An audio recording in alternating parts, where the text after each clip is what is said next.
Welcome.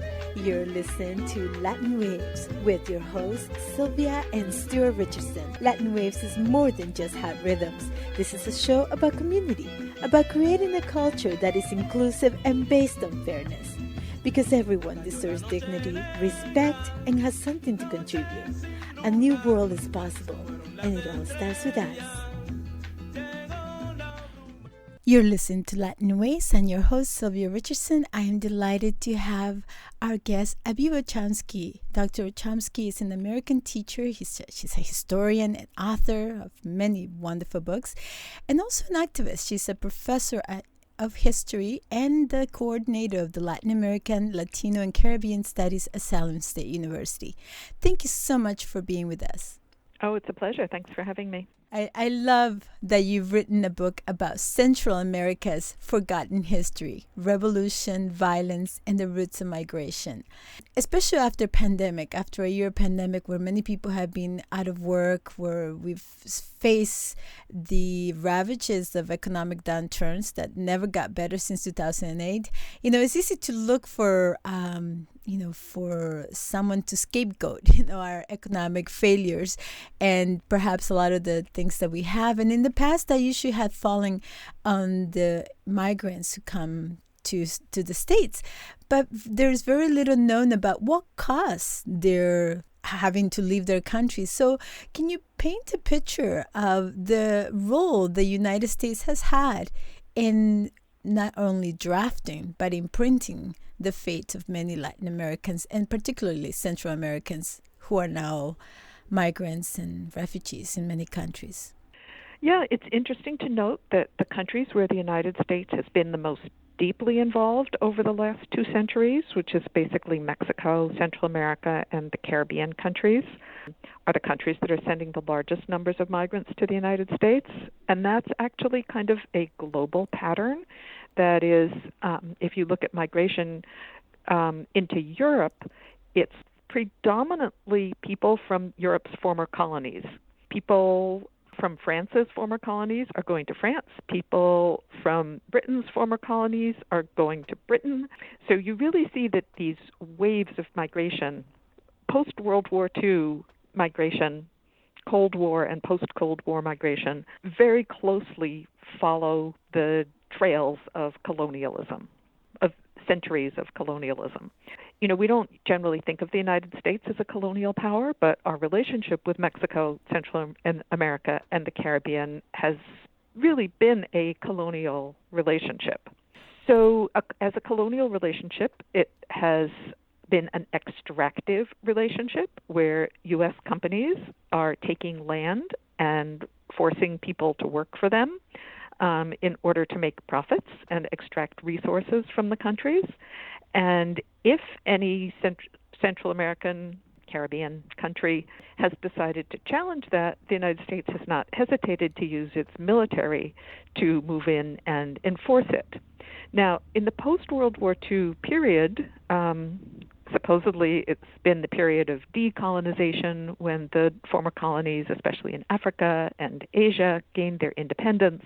The United States has continued to intervene economically, politically, militarily in its neo-colonies. And in Latin America, people often use the term neo-colonialism to refer to the period after formal independence when the countries are still economically, politically, and militarily dominated by first European powers, and by around the middle or late 19th century, the United States has been the dominant neo-colonial power in Latin America. And its influence has been the strongest in Mexico, Central America, and the Caribbean. So in the post-World War II period, the United States justified the economic model that it has been pushing on Central America with the language of modernization. That is, instead of justifying it through colonialism, through brute force, they justified it through modernization and even democratization. So the United States claimed that these policies of welcoming foreign investment, structural adjustment, that is, reducing state control over the economy, gutting the social welfare state, keeping taxes low for foreign corporations, maintaining strong control over the labor force, giving foreign corporations easy access to land, making sure there aren't too many environmental regulations. So basically a foreign investor-friendly climate. In the post-World War II period, this has been justified as the route to modernization and economic development. And this is the policy that the United States has been imposing on Central America since the middle of the 19th century. And its result has been displacement, poverty, corruption, violence.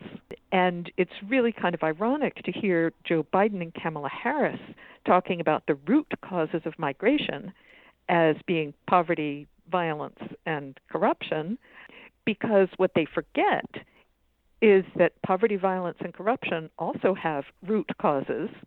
And the root causes are the policies that the United States has imposed on Central America, and they are exactly the same policies that Biden and Harris are now proposing supposedly as the solution to poverty, violence, and migration. But if those policies, corporate-friendly policies for the last 150 years, have only brought poverty, violence, and corruption, there seems to be no reason to hope that they're going to have a different result in 2021. I grew up during the 80s, the dirty wars of the 80s with death squads and bombs raining on people as a form of democratizing our governments and our people.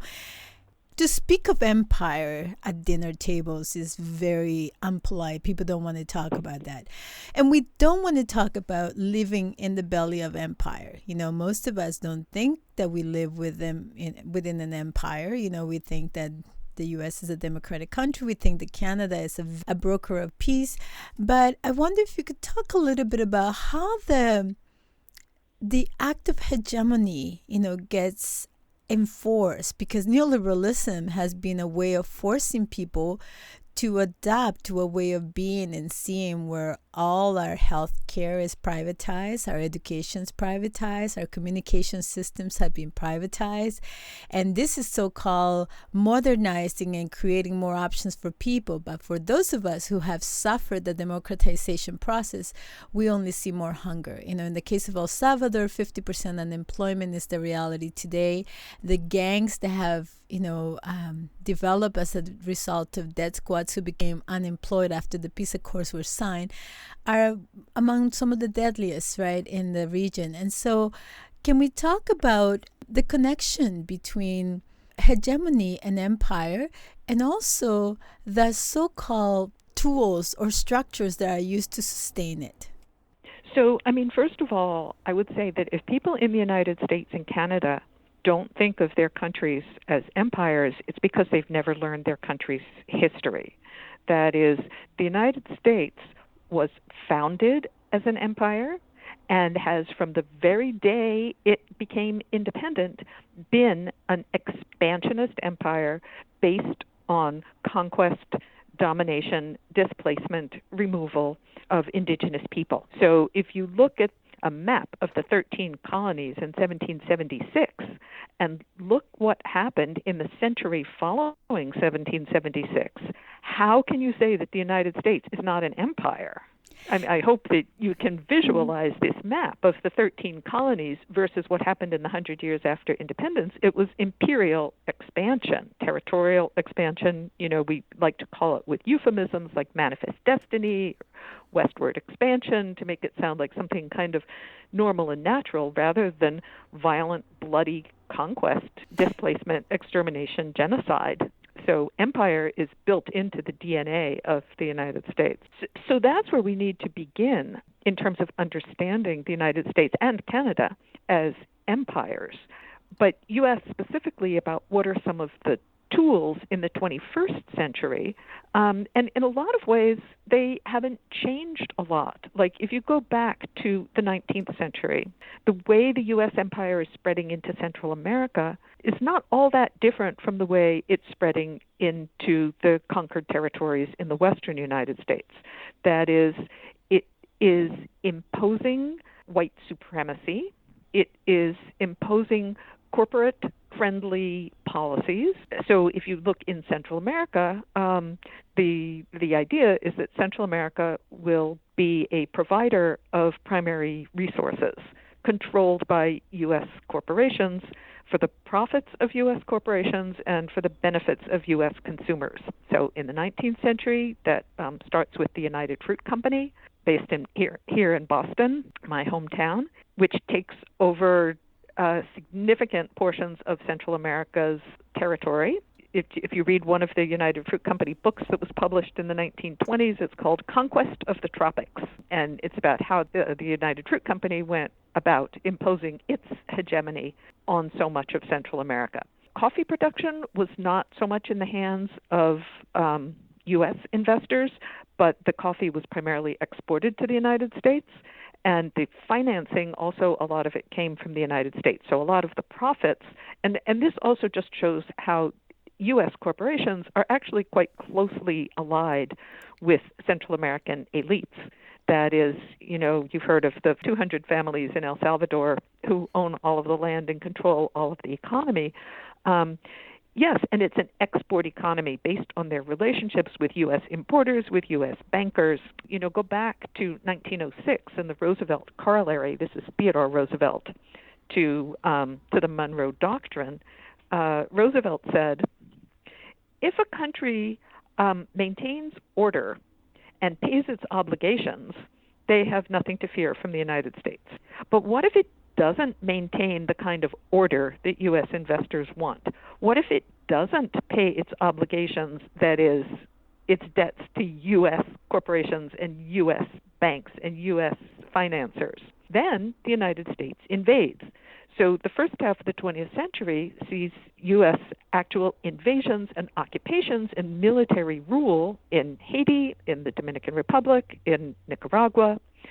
So basically what they're saying is if Central American governments are docile and obedient and do everything the United States tells them and lets U.S. corporations extract all the wealth from their country, the United States will let them rule. If they don't, the United States will try to overthrow them, or will overthrow them.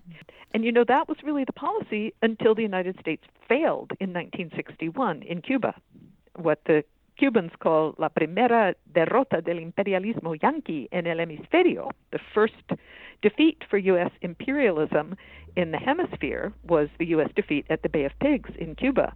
The United States has always had what, with respect to Cuba, they call track 1 and track 2. So track 1 is brute force, the military option, the overthrow. Track 2 is trying to win hearts and minds with things like the Alliance for Progress, the U.S. Information Service, propaganda systems, trying to convince the poor of Central America, Cuba, etc., that they're going to be better off not trying to bring about any kind of social change in their own interest, but just being subject to U.S. domination. The history is being written with blood, and for us in El Salvador, I remember the mass demonstrations during the peace accords. I was talking to relatives that were like on the streets at 3 a.m. as they ripped up the Constitution and rewrote it to allow for mining companies to have unfettered rights to certain areas, and it literally was just this welcoming mat for neoliberalism. Whatever had not been privatized was now on the table. And it led to us losing our own currency. Right now, El Salvador has a dollar as its currency, which, as you know, that usually means you have zero autonomy. Once you give up your currency, you really are at the U.S. service, because you really, they can shut down the economy any second they want. You can't sustain this kind of colonization by violence alone, right? No people in this world want to be enslaved, as we've learned, throughout history. No indigenous people wants to be slave of anyone. No black people will sustain that kind of oppression.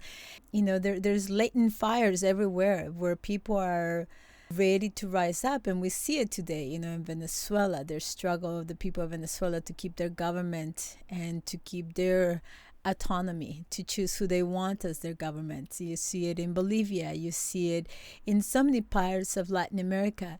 So for me, I think it's important to recognize that hegemony cannot be sustained by force alone. It cannot be. There has to be some kind of authority, that we grant, and so that's where the win the people track comes into place, right? Let's try to win them, and that, when you own every medium of communication, it seems like it's not going to be a difficult task because all the people hear is whatever the U.S. news broadcasters want us to hear.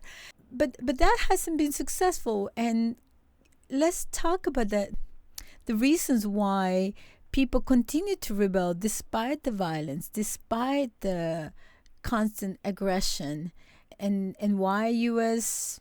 so-called authority that may have been believed at one time, as a broker of democracy, has now disappeared. You are listening to Latin Waves. Our guest is Dr. Aviva Chomsky. Please consider supporting our work. Visit our website, latinwavesmedia.com. Become a member for as little as $1. Thank you for listening. It's really important to look at what happened in Central America in the 1970s and 1980s when there were mass uprisings and revolutions, popular revolutions, against this U.S.-dominated order. A successful revolution in Nicaragua, the revolutions in Guatemala and El Salvador that led to a decade of civil war, dirty war, financed by the United States against the revolutionary movements, deemed a genocide in Guatemala by the United Nations against the indigenous population. So certainly the United States is still quite willing to use violence. And I think that the violence reverberates beyond just the moment in which it's carried out and the people who are killed and the governments who are overthrown. And William Blum wrote a book called Killing Hope, that one of the goals of the violence is to kill hope. That is, to convince people that there is no alternative. That's a quote from Margaret Thatcher after the collapse of the Soviet Union, that neoliberal capitalism is the only game left in town. Tina, there is no alternative. And, it's really interesting to look at what's going on in Cuba, not just at the time of the revolution in 1959, not just in the 1960s, 70s, 80s, but increasing in the 1990s and in the 21st century and up until today. The U.S. embargo, the stated purpose of the embargo, both then and now, is to destroy Cuba's economy so that people will think there's no alternative to capitalism, to show that socialism can't work, that socialism doesn't work, to convince people that socialism doesn't work by making it so. That is, as Henry Kissinger said in the case of Chile under Allende, to make the economy scream. So the openly stated purpose of the U.S. embargo on Cuba is to turn people against their own government. And again, there's kind of track one and track two. Track two is the propaganda campaign, the infiltration of Cuban organizations to try to turn them against the government, to try to promote opposition to the government and support for the United States. Now, the United States has one really important thing going in its favor. It is the highest consuming and wealthiest and most powerful country in the world. So when the United States says, oh, look how well capitalism worked for us, so if you just do what we say, it'll work for you the same way. But it's really obvious to Latin Americans and people in poor countries and even poor people in the United States that this is not the case, that capitalism works really well for rich people, but it works so well by draining the poor of their resources. And I'm talking here about the global poor. That is, there is no capitalism without colonialism. And, way back in the 1960s and 1970s, Latin American economists started developing as a contradiction to, or a challenge to modernization theory, dependency theory. That is the understanding that the rich countries got rich by extracting wealth from the countries that are now poor. so that Latin America's development and Africa's development and South Asia's development has been distorted by this colonial relationship. So if the colonizers are rich, it's because of the ways that they were able to exploit and extract resources from the poor countries, from their colonies, which are now the third world or the poor countries of the world.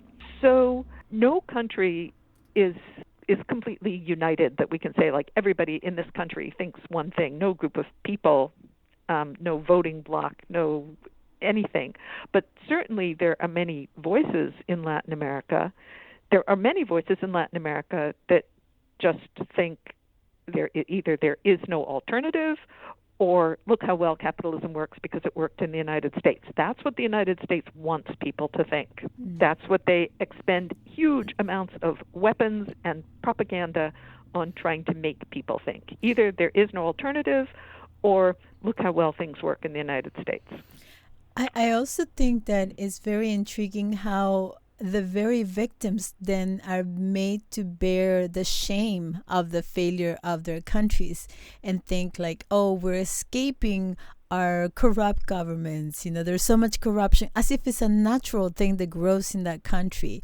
Or, they're made to feel the shame of having been born poor, right? Without acknowledging all the extraction that is happening on an ongoing basis that impoverishes on a constant basis, not just the lands and the sea and, all the things that we are exploited from, but also the people.